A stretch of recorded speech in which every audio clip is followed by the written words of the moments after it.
Welcome to the 22nd episode of the Hail Mary podcast. I'm AToves, and I'm joined by my husband, the Toves. We're back to give our hot takes on the big win this weekend over UTEP and throw some Hail Mary shots downfield for our listeners to love or hate. So let's get started.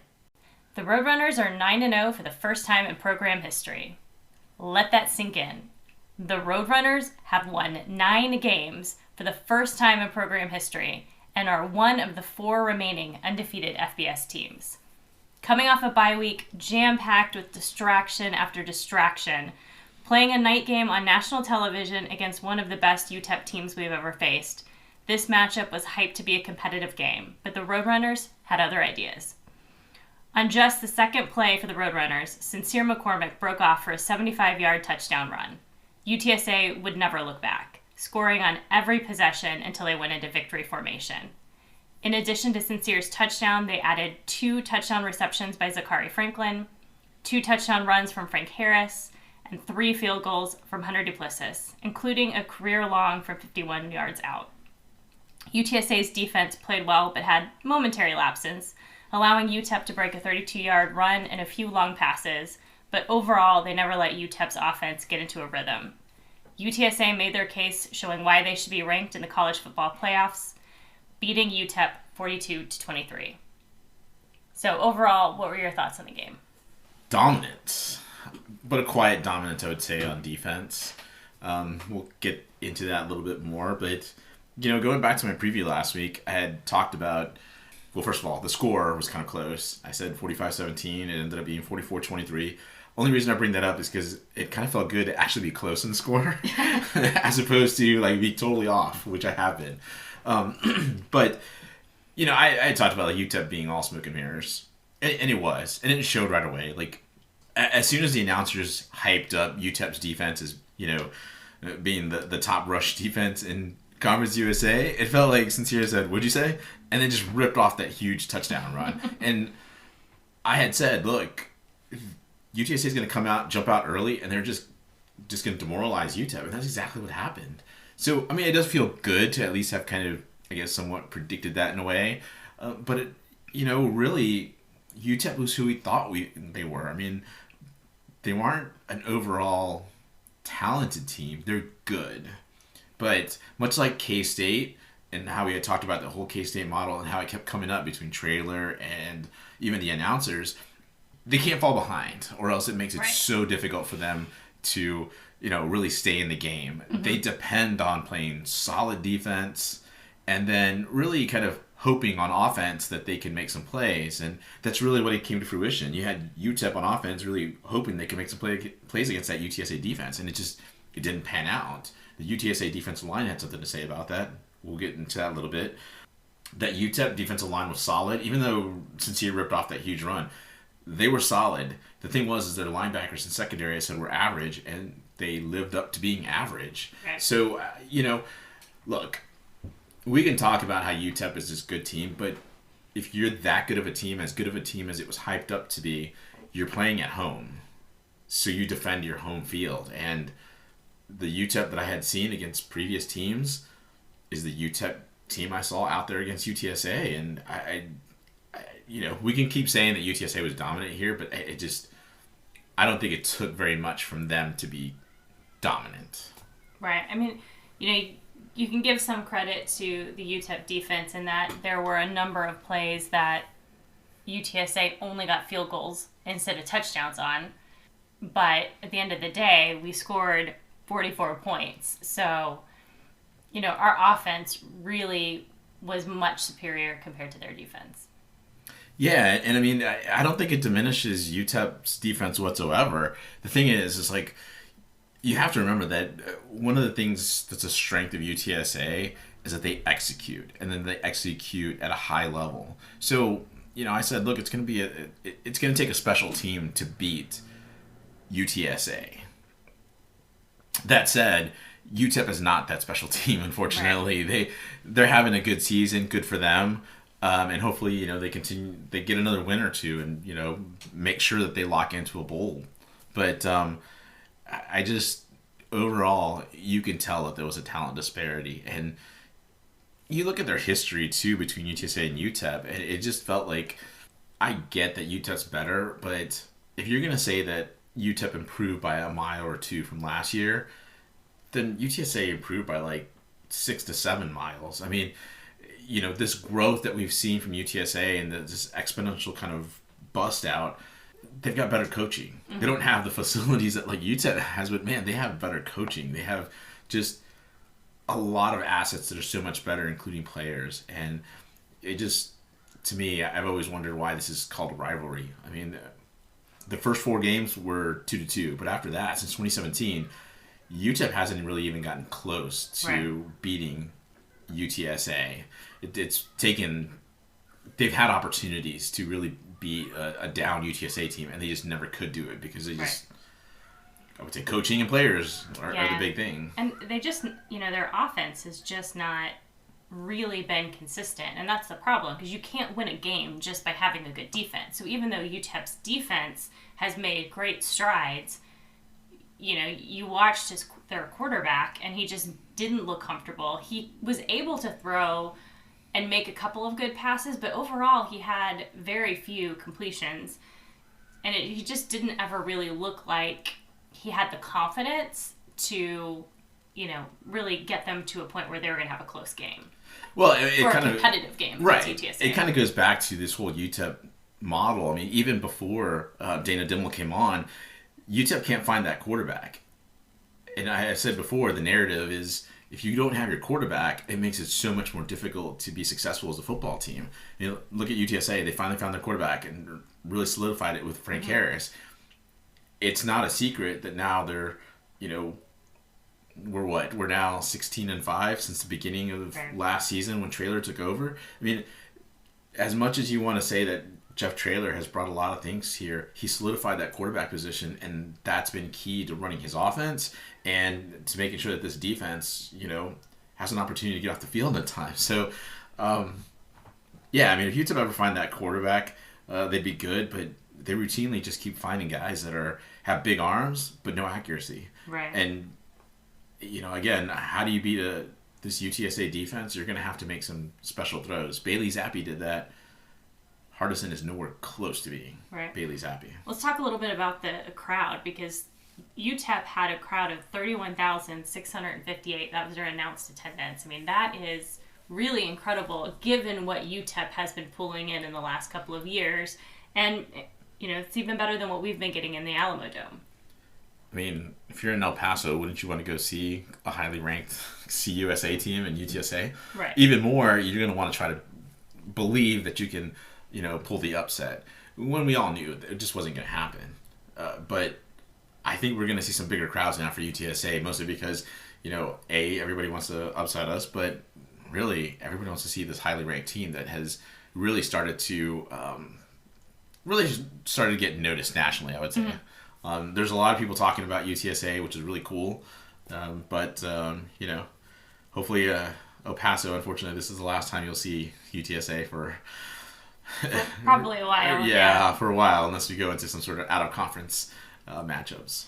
But, I mean, even Traylor mentioned, though, the crowd did impact our play. I mean, he referred to it as being, frisky, which was kind of an odd term, but I was going to ask you, what do you think that means? I mean, I think he meant like rowdy, but he didn't want to say rowdy because that's our term. I don't know. That's a good point. That's fair. But I mean, we did end up having more penalties this game than we've had, really all season.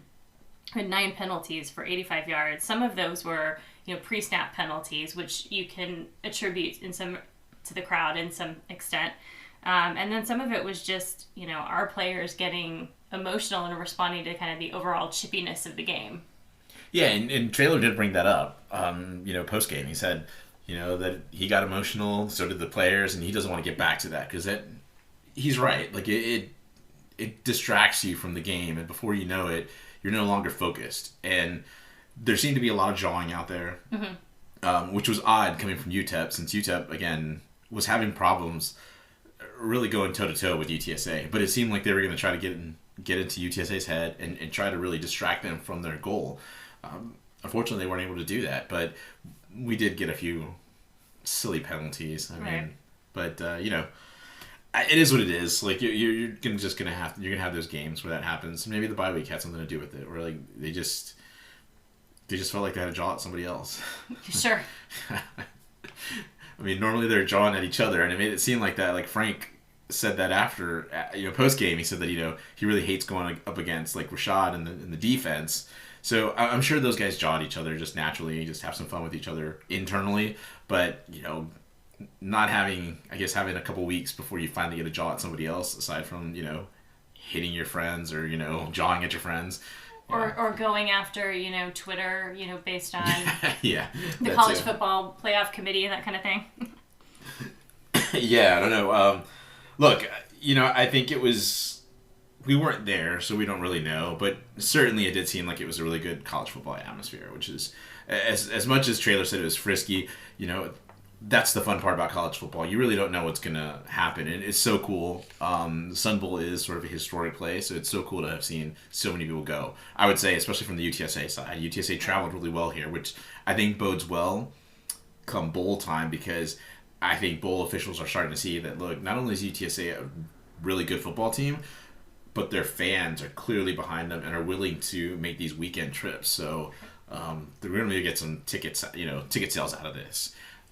And they did have at least 2 different bowl officials that were at the game, according to reports. They had officials from both the Independence Bowl and the Bahamas Bowl. So good that we showed up so that they could see that, as they're kind of making these decisions down the road. Yeah, and the Independence Bowl has been the one that everybody's kind of predicting that we show up against, that we'll be put in, against BYU, which would be cool because I think we have some things to say about BYU.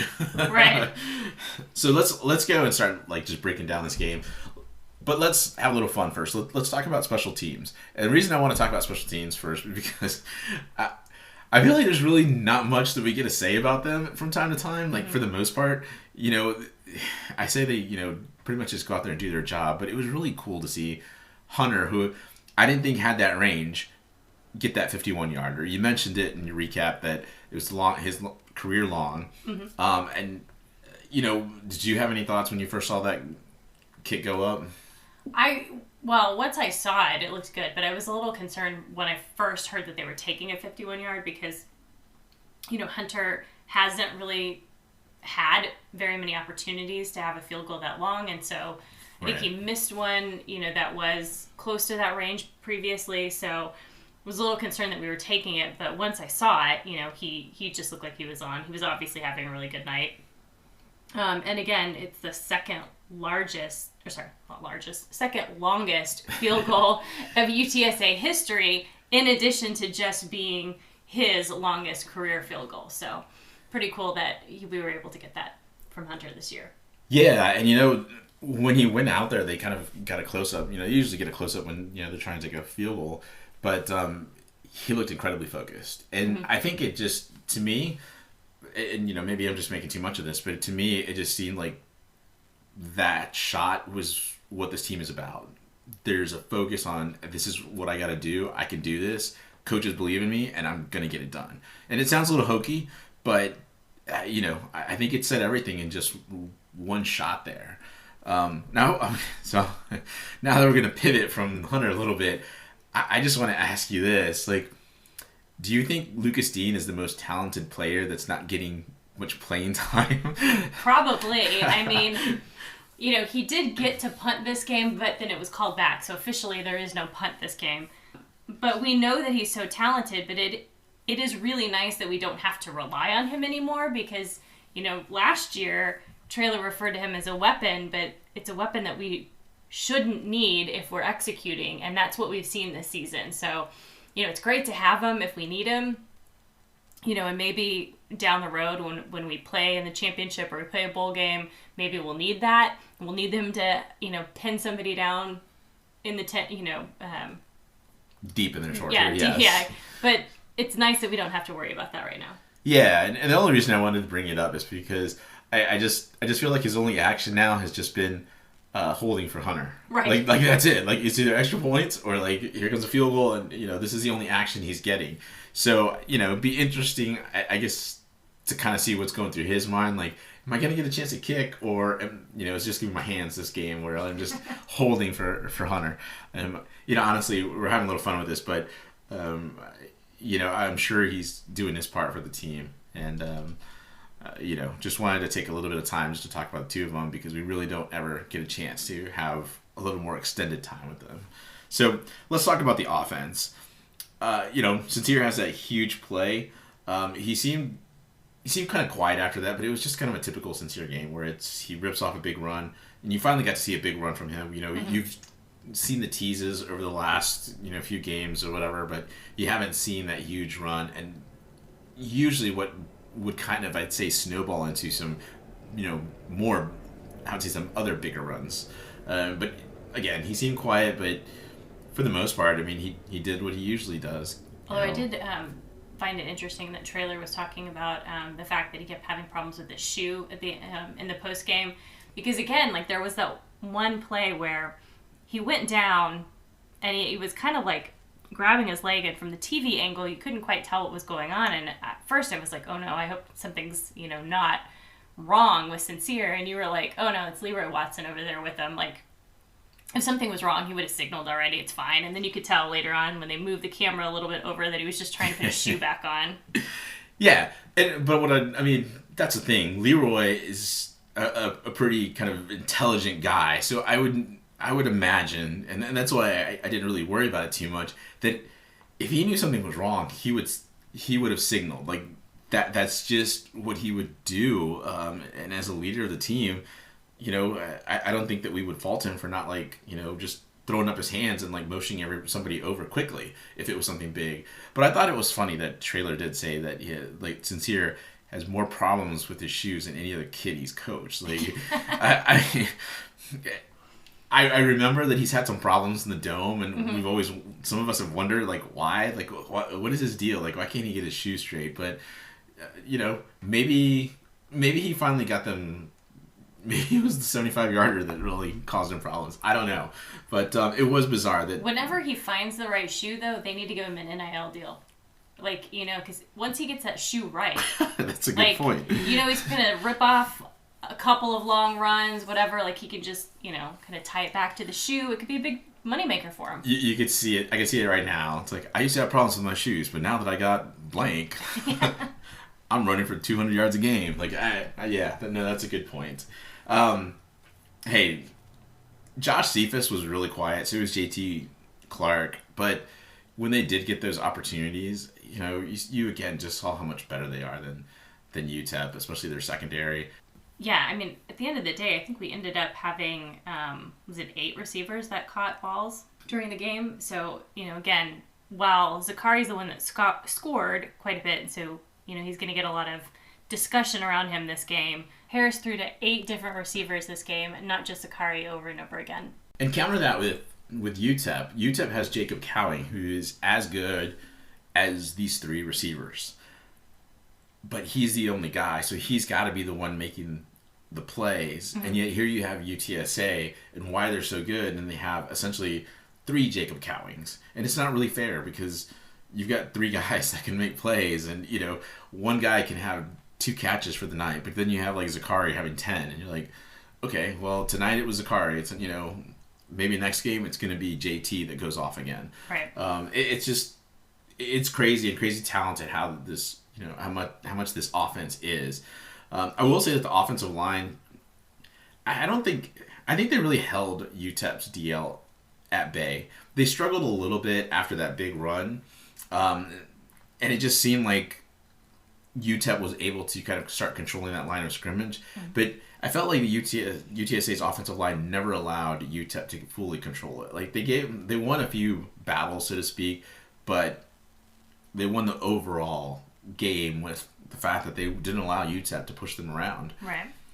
That said, I just wanted to talk about Frank a little bit. Like, Frank had another good game, but he really didn't seem like himself early on, and we both noticed it. It felt like he was just kind of throwing the ball as opposed to really like the passing touch that he's had in previous games that we've seen. And we marveled and said, wow, he's really lifted himself. Now he kind of got to it took him a little while to get in rhythm, and you said as much, while we were watching the game, but it seemed like it took a little bit longer than it normally did. And I think some of that was the bye week. Yeah, I mean, it was interesting because the announcers kept saying that Frank, was a game time decision. And they said that he had a lower body injury that happened, I guess, in the La Tech game, and that he was, nursing some kind of injury. But it just seemed odd because Frank was dancing around. He was doing a lot of running this game. And the only thing that I saw that was a little off about him was, again, at the first couple of series, he just didn't look quite the same in his passing. So to me, it would seem like if there was some kind of injury that was bugging him, you'd almost wonder if it was more of like a injury to his upper body that was somehow affecting his passing, because he just looked like the same Frank when it came to his running ability. So, I mean, we really don't know exactly what happened or what the issue was, but I was very surprised that they said he was a game time decision, because it just did not seem like that from the Frank that we saw in the field. Right. And I think, maybe that's what we saw early on. Like, we're talking about the fact that he was throwing, and maybe he had to work out those kinks, whatever was bugging him. Though I think if you're talking about a game time decision, it seemed like more like Gavin Hardison was the UTEP quarterback, was more of a game time decision, because he was sailing passes where you would imagine that's what would have happened. To your point, if something was wrong with Frank's lower body, you would imagine he would have been sailing them over, especially on some of these normal slant routes. He would have sailed them well over one of our wide receivers' heads, and he wasn't doing that. It was actually seemed like he was Frank. Like after once he really started, I think, getting into the game and started really getting comfortable. I mean, I will say this about Frank.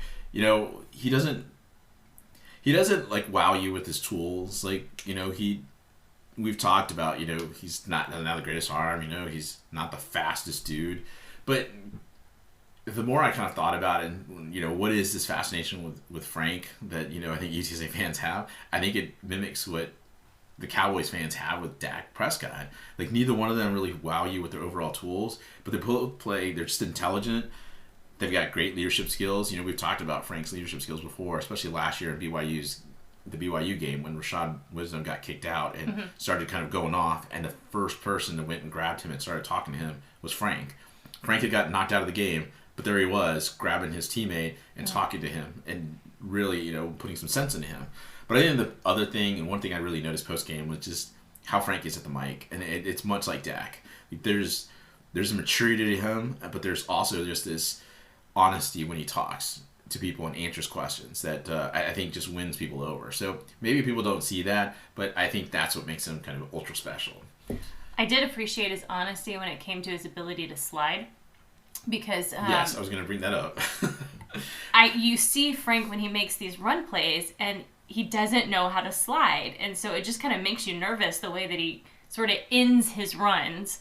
And so somebody asked him about it in post game, and he was like, "Yeah, I was a little embarrassed, particularly at this one play where he kind of started to like slide, but he sort of like got stuck, and fortunately he got stuck because he didn't want to go out of bounds because it was at the end of the game. And if he would have gone out of bounds, then it would have stopped the clock. So he was kind of laughing at himself, but he was like, I don't really know how to slide. It's like, finally he admits it. Like, and then even Sincere was like, man, we got to teach this kid how to slide. Yeah. He doesn't know what he's doing. That's been the one criticism I think that you have had for Frank, like, forever. And so, yes, you're right. It was good to finally hear him confirm that you're right. Everything you're seeing is he sucks at sliding, and he admitted it. So maybe we can get him some time with the baseball team. I know, that's what I was thinking. Like, maybe the baseball coach can, like, step in and, work with him a little bit or something in the off season. So let's stop gushing about the offense. Let's talk a little about the defense. While they were dominant, they weren't their usual dominant self, and I think it's because the defensive line was dominant. They did control that line of scrimmage. They did not let UTEP really control the game too much.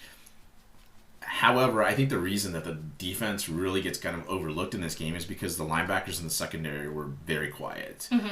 They seemed invisible. And I think that that's where the problem kind of came from. Because usually our turnovers start with our linebackers, start with our defensive line disrupting whatever's going on, and then our linebackers make a play, or our secondary makes a play. You didn't see the linebackers and secondary make plays like they have in the previous weeks. And I know that you had kind of looked at it, but I kept telling you over and over, I was like, it just seems so meh. Like, they're just, we're in the game, but there's something off. I mean, we're just used to hearing these names, Clarence Hicks, Dadrian Taylor, Corey Mayfield. And while there were plays made, like, there just wasn't that big play. I think that's the thing that was missing. I mean, obviously, it's hard to kind of come up with criticism when really they held him to 23 points. I mean, that last touchdown was kind of a trash touchdown that we shouldn't have given up. It's like we're so spoiled because they've been so dominant. We've had interceptions or fumbles every game, so we sort of expect it. And they did have an opportunity, a really good opportunity for Antonio Parks to get an interception, and he didn't. But I think it was just because we were lacking those really big plays this game. I mean, we did give up some coverage, or had some coverage issues. We left Cowing alone, and that punished us. We had the touchdown where that Smith kid was left all alone. But, I mean, overall, they played well. It just wasn't really the big splash, interception, fumble, whatever that we're used to this game. Yeah, and usually that helps key the whole team, but for whatever reason, it didn't happen. Whatever. I mean, I guess. But at the end of the day, we didn't need it to happen. Right. I mean, and I think that's the story. We can still win when our if you look back at all of our games this season, our offense can have an off, game, or can have a couple of off, possessions, and our defense will step up. Our defense can have a good game, not a great game, but our offense will score and make up for it. So it's kind of like we're just so spoiled now with UTSA that we don't necessarily have to see perfect execution on every single facet because it's the triangle. Right. They do what they're supposed to. They maybe don't do something splashy, but then the other part of the triangle kind of steps up and Splashy came from the offense, right? Right. So, a couple quick stats just to pass along. First, offensively, because I forgot to mention this earlier, it was a third straight game with no turnovers. Huge. Right. I mean, we're not turning the ball over. We're not giving our opponents any chance to get any momentum.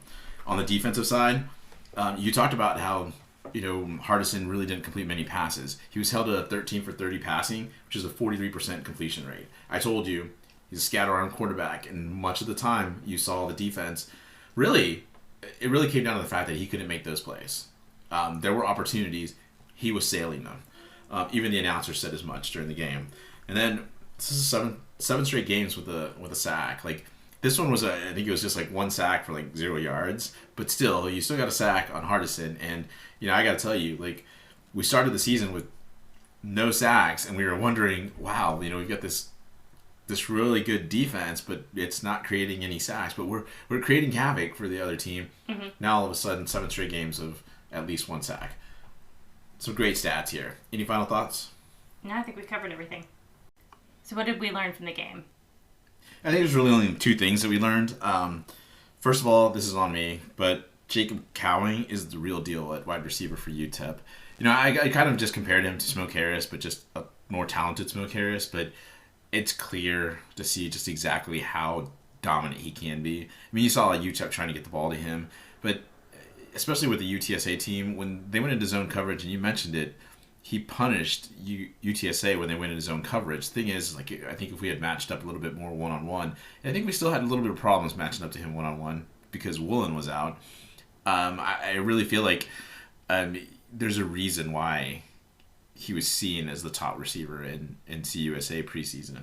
And, I'm going to be honest with you, I'm not sure that that's not necessarily a wrong view. I mean, I see how talented he is, but I also see just how he would, I think, match up with the 3 wide receivers we have. And that's the crazy thing about it. Like I talked about already in this podcast is we've got almost like 3 Jacob Cowings, and UTEP only has 1. I mean, that's how special UTSA has been. So got to credit Cowing. I think up until he got injured, it seemed like he was going to be able to at least get UTEP into scoring position a few times. So I would say the second thing we learned is that I think we definitively learned this. I would say that we already kind of saw this, but within these last 4 games, UAB is the toughest opponent we had. UTEP didn't put up a fight at home. Had this been in the Dome last year, we saw what happened. I think it would have been similar. I mean, essentially, you had the game in the Dome from last year kind of happen in this game. Mm-hmm. So it's going to be interesting in a couple of weeks when UAB comes calling because I think we'll talk about UAB a little bit later on, but for the most part, we knew that the UAB would be tough, and I think that's exactly what's going to happen. Absolutely. All right, so let's talk about our players of the game. As always, we're going to start out with an honorable mention. The bootleg defensive honorable mention is going to be Brandon Brown. I'm going to just go real quick and go to the defensive player of the game because my defensive player of the game is Jalen Haynes. Brandon Brown had a 77.5 PFF grade. Jalen Haynes had an 83.4 PFF grade. Oh. Reason I'm combining both of them is because I felt like they both led just the defensive line and just taking over the line of scrimmage from the UTEP offensive line. Mm-hmm. And that's what caused a bunch of issues for UTEP as the game went on. And really, as I said before, the linebackers and secondary were pretty quiet. While some of them had some good games, like Jamal Sam I thought had a pretty good game, none of them really stood out to me, so that's why I stuck with just the defensive line here. So let's go over to the offensive side. My bootleg offensive honorable mention is Sincere McCormick.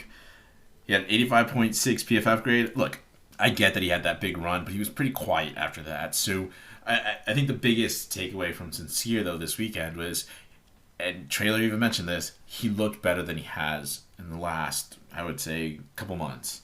It seemed like he would continually, and I think there was actually some feedback to this, is that it looked like he would just take the handoff and run right into the offensive line and then stumble, and that's it. Mm-hmm. This game, it seemed like he was back to Sincere, and I think that's what really caught everybody's eye because he was shiftier. He seemed to be moving much better. He seemed to be bouncing outside. So there were just moments where it just seemed like, oh, he's back. We're back to this, going to start crescendoing towards the end of the season, and hopefully that's what happens with Sincere. It's tough for running backs. They take a lot of pounding. Right. Maybe it just took a week off to be able to get fresh again and be able to close out the season in this manner. My offensive player of the game is going to be Zachary Franklin. 80.2 PFF grade. He had 10 catches for 114 yards and 2 touchdowns. To me, he looked absolutely dominant and just unguardable. There were several times that ESPN2 showed him being held or just there's some sort of pass interference, and many times it wasn't called. He was looking for it. I'm not going to fault him for turning around on Richardson, who really couldn't guard Zachary all night when he tripped at him and got the 15-yard penalty. I'll be honest with you, I'd be mad too. At that point, the way that he had been held, and there was no flags going, the refs did allow this game to really just kind of play out. Right. I think there was an Antonio Parks call early in the game where it was just him and the UTEP receiver playing side of everybody, wasn't called. And so I realized, okay, that's why Zachari's not getting calls. And they can't make that call, especially after they've allowed Zachary to be manhandled. So to get 10 catches with all of that, I just got to say, just absolutely dominant. Going back to your comment about Richardson, there was a play earlier in the game when he was guarding Josh Cephas where something occurred between the two of them. He either said something and he and Josh kind of went back and forth, and Leroy Watson stepped in and pulled Josh away. So obviously he was trying to make up for the fact that he's not as talented or was having problems guarding, both Josh and Zachary by trash talking or, trying to get them to respond back to him, all throughout the game. Yeah, I mean, it was just, it was weird. We talked about it earlier in the pod, but I think, again, just going back, Zachary was just absolutely dominant. I mean, if there was anybody that lived up to what Cowing could do, Zachary looked it. Right. Before we go, let's talk a little bit about UTSA basketball. Basketball will be opening their season on Tuesday with a doubleheader at home. The women face Stephen F. Austin at 5 p.m. and the men face Trinity at 7:30. Earlier this week, we attended a tip-off event to launch the basketball season, and we got to hear from both Coach Aston and Hinson. There were also a couple of players there. Queenie Ulabo, I'm probably pronouncing her last name incorrectly, and Haley Atwood from the women's side, and then Darius McNeil and Jordan Ivan Curry from the men's side. Yeah, there was a fun little moment there with Juice. They did open up after they did the little program. They opened up for questioning, and they were getting some kind of serious questions that weren't really related to basketball, and so Toves here decided that he was going to jump in and lighten the mood a little bit. Yeah, I mean, look, let's have a little fun with the players, right? And as soon as I said, my question is for Juice, like there was an overall oh boy, but it was like an excited oh boy from the crowd, which I was not expecting, to be honest with you. I thought it was going to come from you going, oh no, what are you going to ask? And I think there was that hesitation of what are you going to ask? But I was looking out for you because you have always been kind of concerned about Juice, especially getting those slaps from Coach Wood.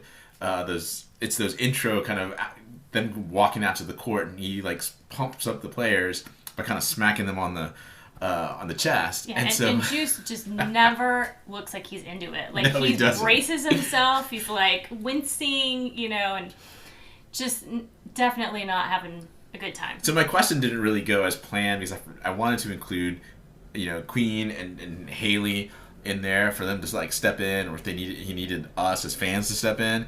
But I did say, do you need us to step in? Do you need to just like wink and tell us like we'll help you out?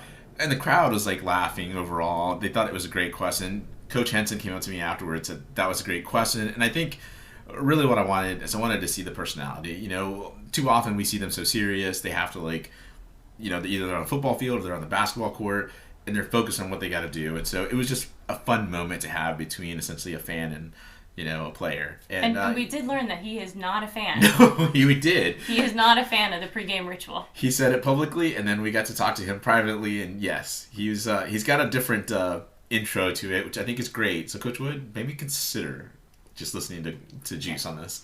But long story short, when it came to what the coaches said, Coach Aston really started to try to temper expectations. Obviously the women's team last year only won 2 games, so I think anything that they do on the court this year is probably going to be an improvement over what we saw last year. But yeah, definitely tempering expectations because she's trying to instill an up-tempo, game plan.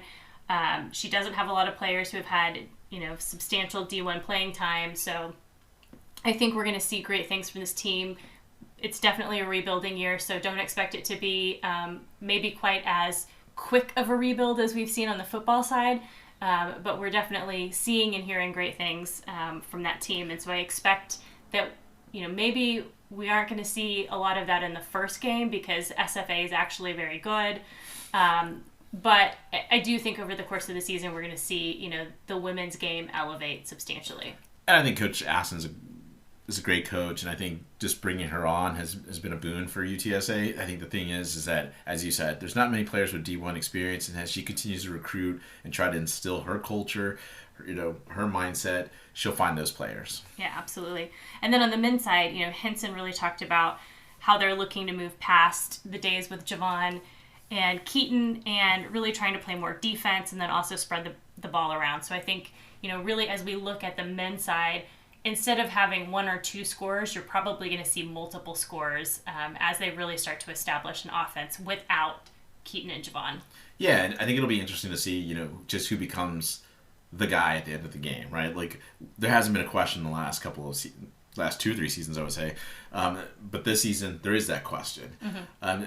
I did want to bring up, though, I thought it was interesting during that event that we went to that Juice actually said, yeah, we're all kind of hanging out as a team now. Right. We're all, doing things together. The weight room. We're going out to eat. We're doing all sorts of stuff. They're doing some TikTok videos, or Darius talked about that. And so I think I just go back to the Wilson years and how that seemed like it was a fractured locker room and how it changed under Traylor. This one's under the same coach, but it seems like this locker room is coming together.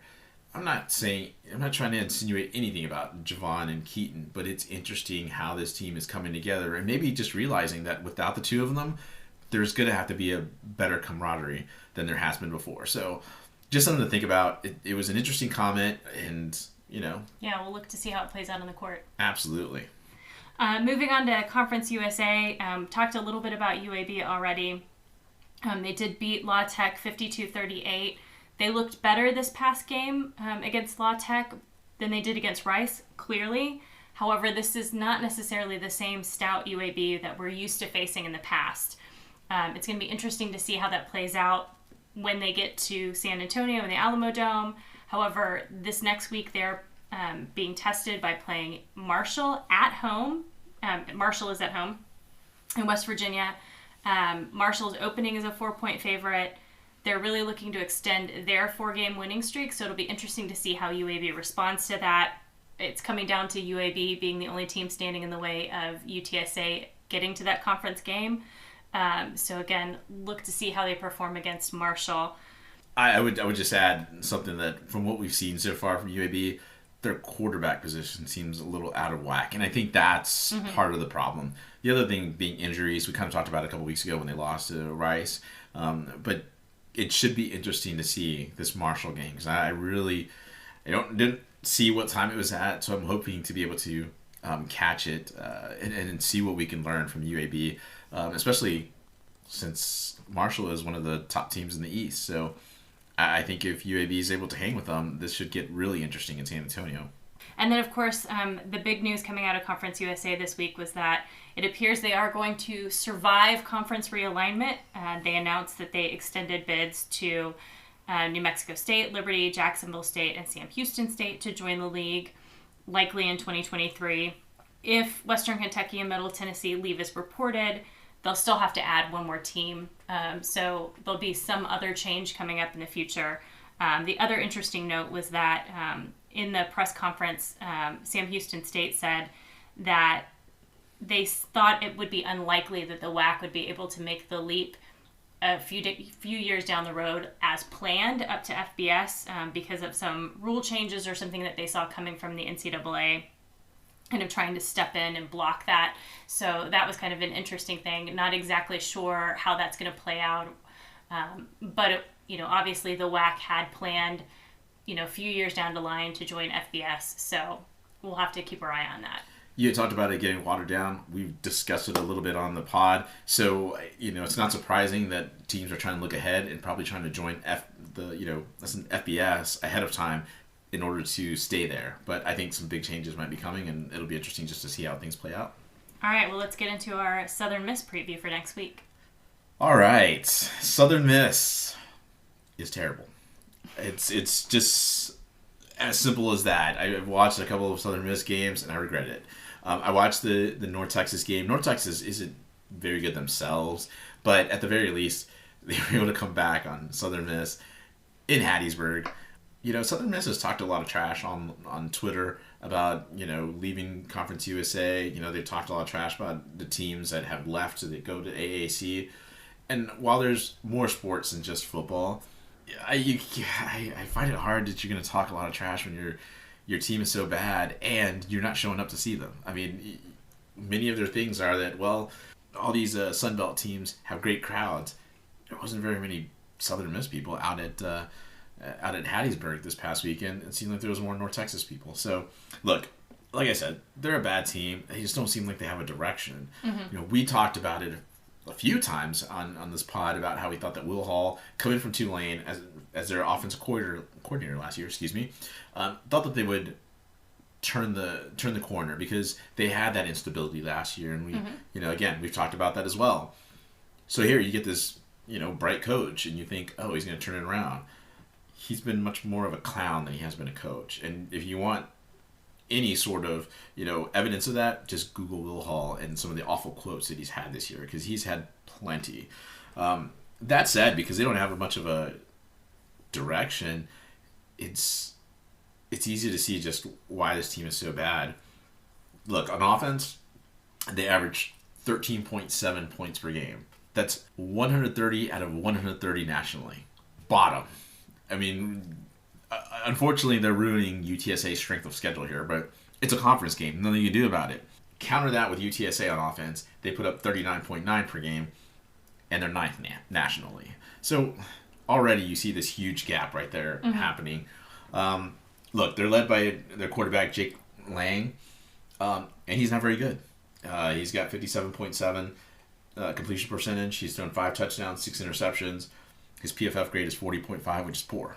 You're starting to see a narrative here that I've built before with previous games. Mm-hmm. Frank Gore Jr. is obviously their top player. He's also their top running back. He's had 608 rushing yards. He's got 125 receiving yards. They try to get him the ball as much as possible. Obviously, you would, because he's the only talented guy on the team on the offensive side. And I won't say just the only one, but he is their top talent.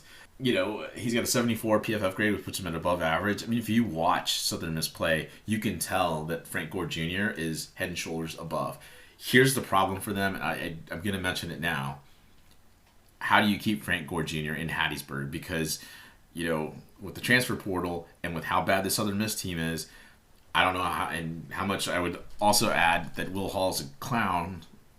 I don't know how much longer a Frank Gore stays there, especially with the class his dad had. I would see his dad kind of whisper in his ear going, is this something you want to continue to go through? Right. Their top receiver is Jason Brownlee.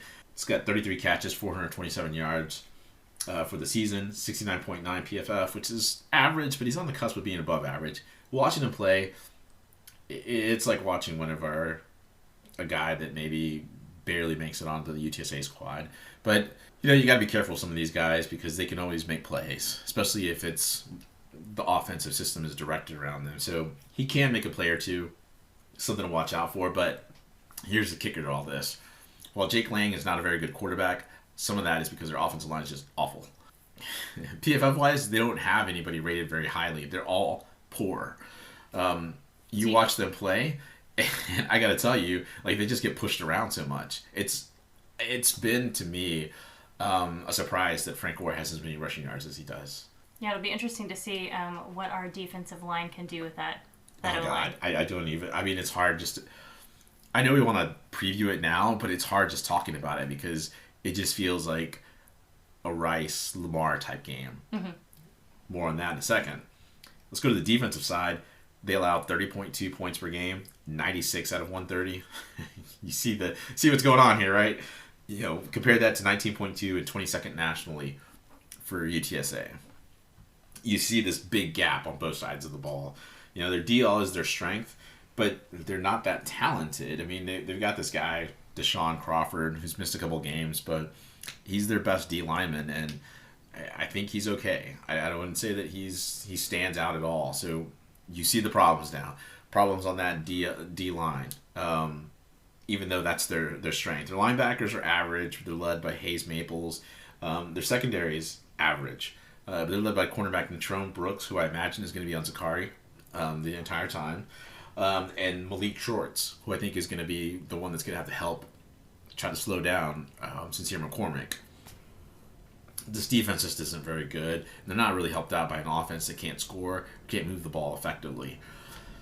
Let's not even talk about situationally because Southern Miss doesn't do that well either. So, look, we've seen what UTSA has done to bad offensive lines, what they've done against bad quarterbacks. We've also seen what they've done against defensive lines that are thin.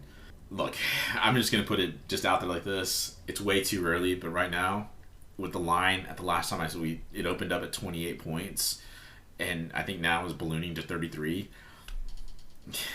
I hate to say it this way, but give me UTSA 55, Southern Miss 0. Southern Miss's last trip to the Dome in conference play is just going to be a forgettable one. I just do not see how Southern Miss can compete on the field with UTSA. It's a sharp contrast, and I would say even 3 years ago, when Southern Miss seemed to be at the very least an average, if not, I'll stick with average team, and they still kind of beat up on UTSA. How far they've fallen is just unbelievable, but it's where we're at. All right, Toves, calling for the third shutout of the season. I am. There's a lot of stuff that's going to happen this game, and I just hope that Southern Miss just comes out of it without major injuries. I've got to be honest with you. All right, a couple of questions before we go. College football playoff rankings are coming out on Tuesday. We saw, UTSA is now 15th in the AP, 16th in the coaches poll. Are they going to get left out again this week? Or are we going to see more memes? I mean, there's a possibility they will. I find it hard that they wouldn't at least put them at 25. There's plenty of reason why they should be able to at least be ranked. I just think that there's really not much to these playoff rankings. It's clear that the G5 will be left out no matter what. So just enjoy the season. Forget about it. I know that the team and the fans are going to just going to have a bunch of uproar over the fact that, they're not ranked at all. I just think that things that are just not you can control at all. Again, let's go back to what the team says, right? Control the controllables. And if there's voters out there that don't ever watch, or this playoff committee doesn't ever watch UTSA play, and you know that they don't. I mean, they have to watch so many games, so many teams. I find it hard for them to be able to make a good narrative to say that UTSA deserves to be ranked, or that it has to be higher than 25. So are you saying that they're probably not watching Stadium? Stadium, it doesn't matter. We run ESPN too. They probably didn't stay up for that. I just, it's yeah. I mean, they're just not watching. So, and why would they? I mean, there's still that narrative. I think that UTSA has had this really bad schedule, and just like Frank Harris said, they don't control the schedule. They got the schedule they had. They've beaten everybody because they've executed. That should be enough. All right. Well, thanks for joining us on the Hail Mary podcast. I'm AToves. And I'm the Toves. Come and support the Roadrunners this weekend if you're in town. Remember, it's an orange out, 2:30 Saturday at the Alamo Dome. Look forward to talking to you again after we apparently shut out Southern Miss. Birds up.